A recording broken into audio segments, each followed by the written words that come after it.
సార్వత్రిక ఎన్నికల ప్రచారం మరికొన్ని గంటల్లో ముగియనున్న దశలో నేతల ప్రచారాలు పతాక స్థాయికి చేరుకున్నాయి.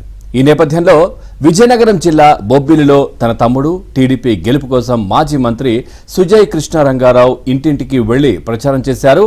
ఇటు ఓటు ఎలా వెయ్యాలనే అంశంపై ప్రజలకు అవగాహన కూడా కల్పించారు. అలాగే సూపర్ 6 పథకాల ద్వారా ప్రజలకు కలిగే ప్రయోజనాలను వివరించారు.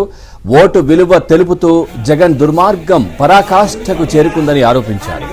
ఇక సుజయ్ సోదరుడు బేబీ నాయన రామభద్రాపురంలో భారీ ర్యాలీ నిర్వహించారు. ఈ ర్యాలీకి టీడీపీ, జనసేన, బీజేపీ శ్రేణులు పెద్ద ఎత్తున తరలివచ్చారు.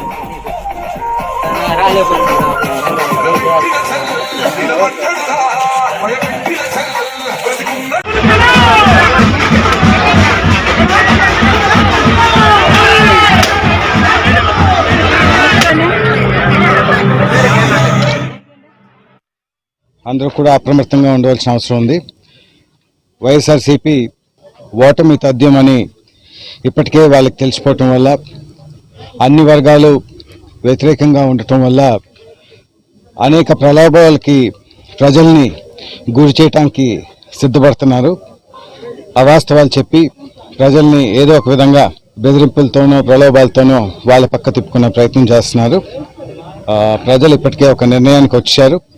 ఈ 3 రోజులు కూడా Telugu Desam party, Janasena party, BJP party అభిమానులు, అదేవిధంగా కార్యకర్తలు, నాయకులు అందరూ కూడా అప్రమత్తంగా ఉండి ఏదైతే వైసీపీ అవాస్తవాలు చెప్పి ప్రలోభాలు పెట్టి ఓట్లు సంపాదించుకోవాలని చూస్తున్నారో ఈ ఆఖరి 3 రోజుల్లోని దాన్ని తిప్పికొట్టాలని ప్రజలందరికీ